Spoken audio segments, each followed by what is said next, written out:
Hey, what are you doing wearing my shirt? You complained, you said my shirts look silly. Well, it's chilly. Like it's too cold for just a regular t-shirt, but it's not cold enough for a sweatshirt. Well, then you need to take back some of the things you said about the clothes that I wear. Dude, I can't help it if it looks like most of the clothes you bought look like an 8-year-old went shopping at Goodwill. I can't help it.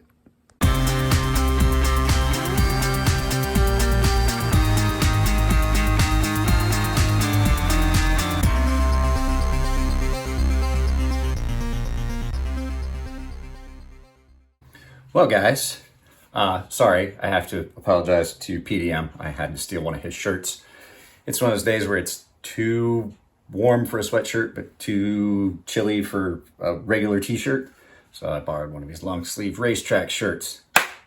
I bet you all don't care about that. What are we going to talk about today? We are going to talk about the Ferrum Forge Veloz. So sit back, guys, get comfortable, and watch your ears, because here comes the music.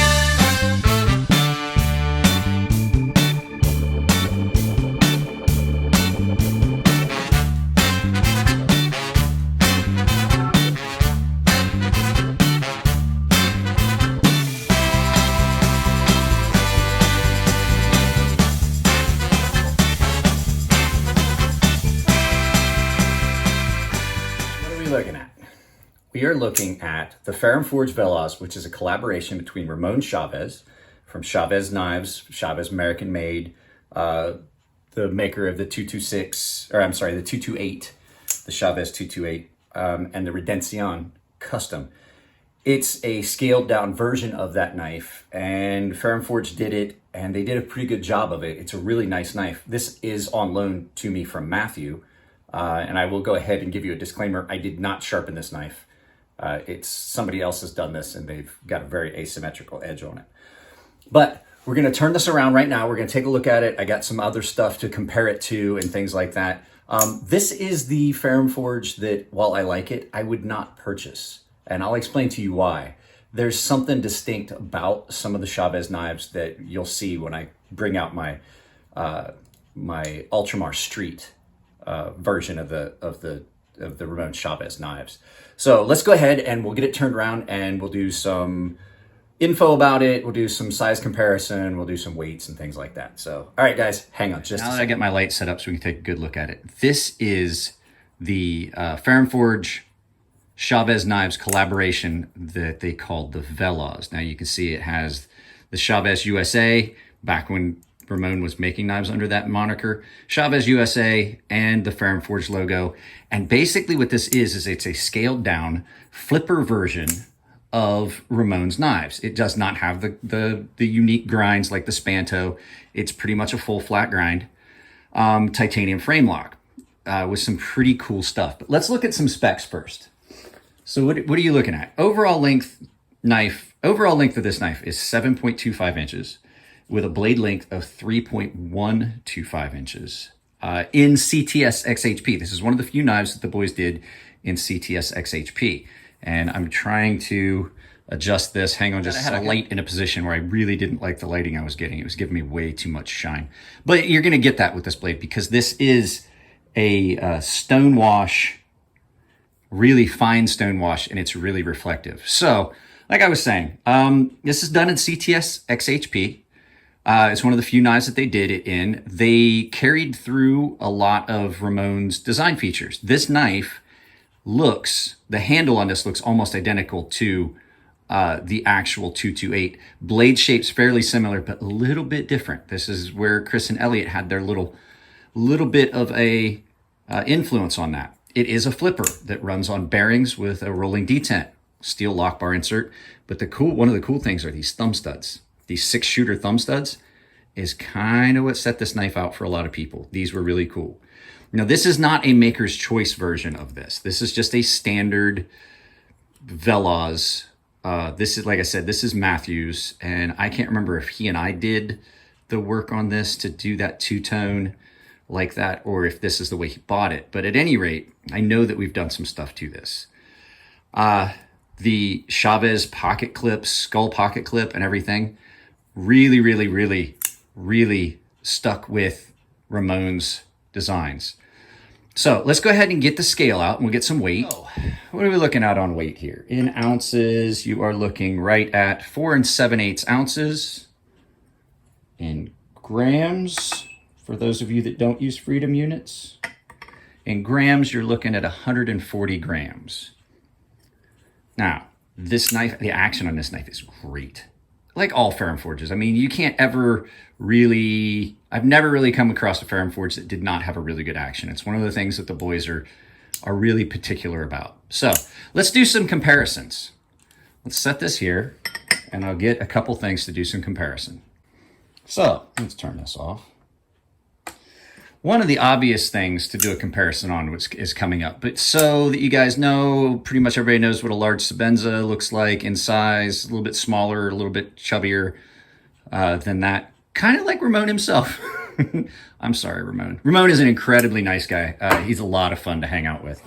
So let's get this out of the way. So let's do the obvious comparison, because you guys know that I have one. My Redemption Street. So, I mean, in all actuality, this is why I have this. They're super, super similar in size, shape, and everything. You can see the definite, distinct Chaves style in this knife. So, yeah, I mean, let's take a good look at it. All the hardware has already been, you know, all the hardware on all these knives that I get in that I really like, it has something to do with the symmetry. So the pocket clips kind of cover any other ones, but you can see that where you have screws on this side, you pretty much have screws on that side. Milling's done really well. There are no hot spots to speak of on this knife. But just like my Ultramar Street, the pocket clip does stand up a little proud. It's a milled pocket clip. It's not uncomfortable horribly, but you know, it's not the perfect pocket clip, but just like with this knife, like I say all the time, there's no real reason I should like this knife, but I really do. Some of the main differences, most of Ramon's knives have back spacers. These have Chris and Elliott's typical standoff, barrel standoff style. And then, you know, titanium hardware. These thumb studs, though, are they are cool. They are really cool. And they work really well, if I can get my thumb on it. They work really well on this knife. Not just aesthetically, they're actually pretty functional. So these were in a really attractive knife. Like I said, 2016 was when these came out. And they did only 200 of these. Matthew has 2 of them. He has this one, which is a standard right-hand version. And then he has a lefty that is a carved maker's choice. And I almost borrowed that one, but I wanted to just kind of show this one. Now, I'll tell you that if you get a chance to see the Maker's Choice versions of these, they were done in a Southwestern style where they had, they did things that would match like iguana and stuff like that. Chris and Elliot have a video. I'm probably going to put a link to it if I can get it in one of the corners where you can actually see their Maker's Choice video on this knife back in 2016. So action on it is great. And like I said, all of their collaborations have been great. They really stuck real close with the Maker's style when they did a collaboration. The stuff that they did with Mike Gavik, the stuff that they did with Ramon. There's been a couple others. The Master Blaster that they did with, can't think of his name off the top of my head for some reason, but at any rate, all their collaborations have stuck really close to the original. They did one with DSK Tactical. I think that was called the Diamondback, I believe.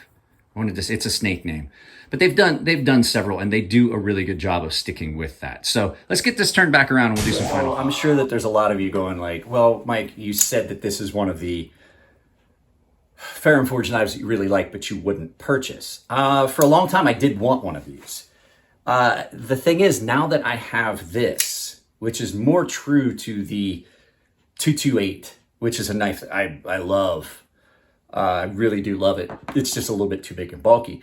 Since I have this one with the more accurate blade shape and grind and aesthetics to it, I really don't see a purpose or need for this knife. This is a great knife if you want a full flat grind a full flat ground version of it.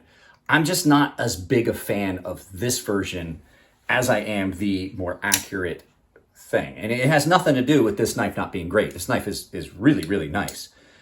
Just not the knife that, if I was going to get one that was the Chaves, it would be something like this, or maybe the actual 229, the full-sized production version of the 228 that he made through Riat this last time, which is basically this knife but scaled up.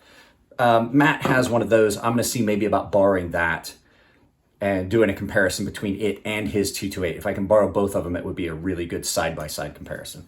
But it all, you know, it's a great, great knife. The thumb studs really are cool. The fact that they stuck with the Southwestern theme, because Ramon is a knife maker out of New Mexico, and he is definitely the kind of a cowboy kind of guy, where he lives out in the desert and all that stuff. Great guy. So there it is, guys. The Ferrum Forge Veloz collaboration with Ramon Chaves. Really, really nice knife. The only thing that I didn't mention that I was going to say before, I wish that the choil was a little bigger. I really do wish that sharpening choil was almost a little bit bigger, because you can see where people have sharpened this knife and gotten into it, just like they had a tendency to do with the Scepter, which is another Ferrum Forge knife that I just never, that one I could never get into. So at any rate, guys, if you like the videos, give them a thumbs up. If you don't like them, give them a thumbs down. Tell me why. There's going to be stuff in the corners. And if you want to get in on exclusive content and giveaways, which I'm posting up a giveaway video today for the members only, then you need to click the link that's in the description below so you can take advantage of that and pick your tiers, because not everything goes to all the tiers. Guys, I love you all. Take care of yourselves. Hopefully this is one of the last few weeks that I'm stuck here at the house. The doctor's saying soon. So hopefully we get that out of the way, I can go back to work, and it'll just be a blip on my radar of my past. So I love you guys. I'll be doing another video today, so watch out for it. Take care of yourselves, and I'll see you in the next one.